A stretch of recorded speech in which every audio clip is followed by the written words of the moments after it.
Hi, and thank you for joining us at the beer review at Food at the Trough. I'm your host, Neal Getling, and with me as always is... Eddie Dudek. Thanks for tuning in this week, guys. We have a fun Three Floyds beer for you, and that is the Zombie Dust. It is a American Pale.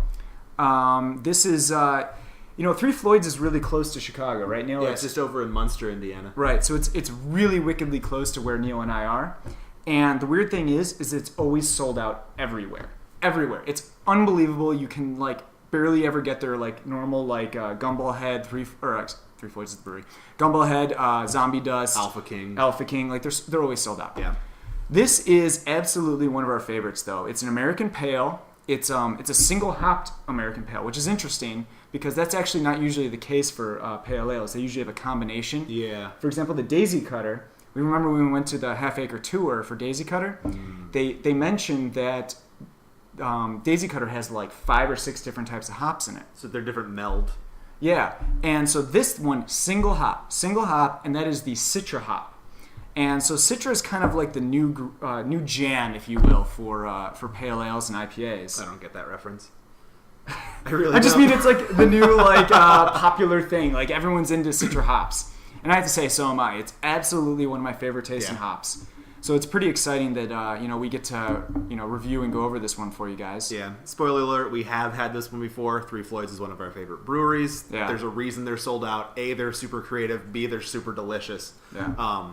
On that creative front, this intensely hopped and gushing undead pale ale will be one's only respite after the zombie apocalypse, as I mispronounced respite. Created with our marvelous friends in the comic industry. Art by Tim Seeley. Yeah, it's the label is absolutely phenomenal. The guy has a giant warhammer, which is kind of cool, and he's a zombie, so whatevs. Can't go wrong. So like we said, single hopped American Pale. I don't think we mentioned that it was 6.2%. Correct. So it's got a little bit of alcohol, and we'll see how that comes into play. Got a kick. It's got a little bit of kick. But other than that, I think we're ready to pop it. I think we're ready to dive in. Let's give it a whirl.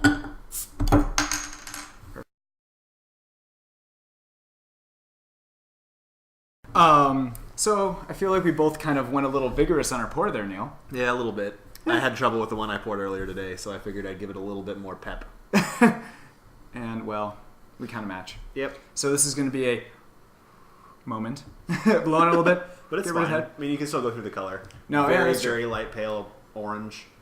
Yeah, it's actually pretty golden. It's an interesting color because first of all, it's very clear and very there's nothing hanging in the beer. I can almost see the and through it. It's an absolutely beautiful golden orange. It's beer.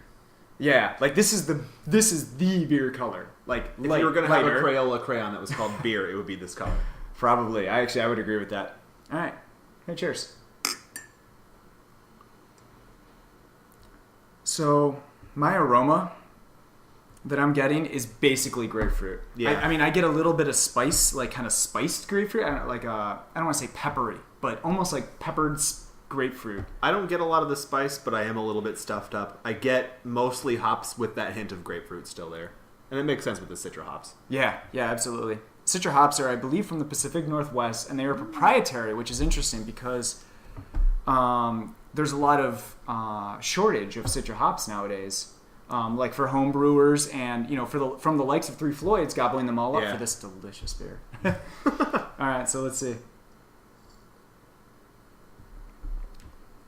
God, it's so smooth. That's the first main thing I noticed. I mean, aside from the magnificent taste, it's smooth. It is consistent in its taste across the entire tongue, I guess. So I feel like that consistency across your entire tongue is something you get from ultimately it's very good and you can get a lot out of a beer, but it's not inherently that complex because I don't know what malt they use, but it's only one hop. And, I don't know how often they hop it, but, it's almost like whatever malt they use is just a way to carry the Citra hops all the way down your tongue. And so you get that very consistent, which in and of itself is actually a pretty unique taste. I'm guessing the complexity of it has to come from the malt. Because if you're one-hopping it, aside from the ratio of volume that you use of hops to water or whatever you're brewing it with, that's the best way you can add that complexity. Because otherwise, you'd be able to get Citra hops and just create this beer yourself. And this is complex enough that you would not be able to just up and make this. Yeah, it's true. Well, you'd hope. So I hope I can. No, and so the taste is it's a lot crisper than I would have expected with the amount of hops, and it's certainly not alcoholic. I mean, 6.2 isn't extremely high. I was just gonna say that though. It's the same thing. There's no alcohol. Like there's no alcohol. It's all flavor. Yeah. And so I get a lot of the way it hits me is citrus or spice then citrus. So I get like when it hits my tongue, like that kind of it's almost like exactly the same aroma as taste for me, where I get the kind of peppery spiciness and then all grapefruit. Yeah, I'm not getting the spiciness again at the beginning of it, but I agree that the citrus, the grapefruit of it, really expands as it goes. Oh yeah, further in the taste. Yeah, and we've already gushed about this beer a lot, and I think one of the reasons is that grapefruits are my favorite fruit. So like to have a beer that has such a strong aroma and taste of it, it's phenomenal for me. It's such a great fruit. I didn't even plan that. Awesome. Yeah, can't recommend this enough. I unfortunately, Three Floyds I don't believe distributes very much out of the Midwest. So anyone that's not actually in the Midwest, this is something that you want to trade for or to try and get if you ever pass through. But you're missing out. You really are on this one. I don't know. Is there much else to say before we give it a review? I don't think so. I think it comes down to so I'm going to give this 2 thumbs up. This is just a phenomenal beer. It's got every base covered. It's got a smooth taste. It's got a delicious taste. It's got not a huge strong alcohol while giving you that pep of 6.2% alcohol. It's just all around a fantastic beer. Yeah. To recap, 2 thumbs up was I can drink this every day, all day, right?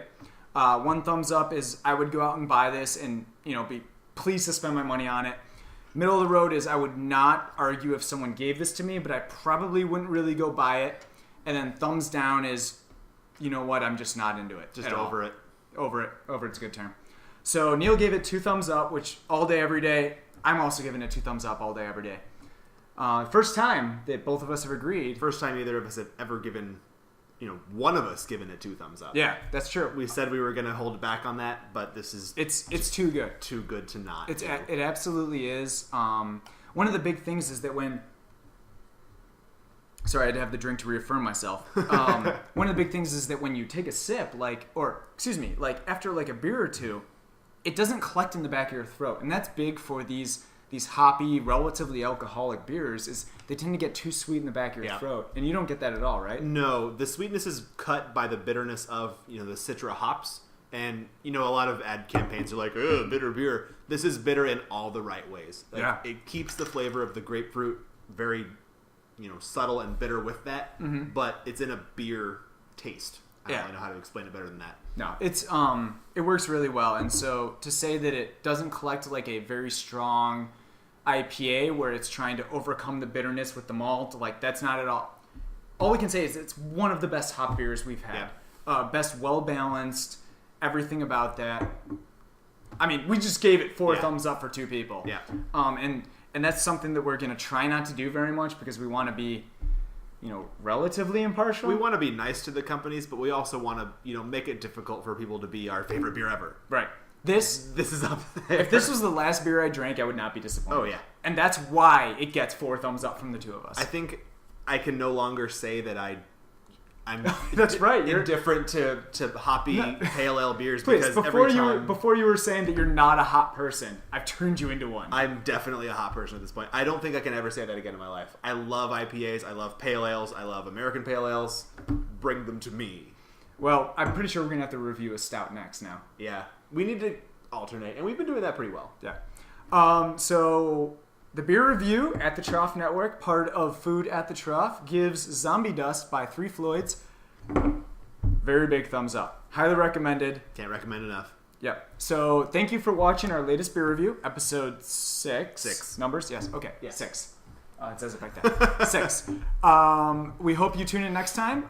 Feel free to check out all of us at www.troughnetwork.com. Feel free to send us any feedback you've got, and we will hope to see you next time. Thanks for watching.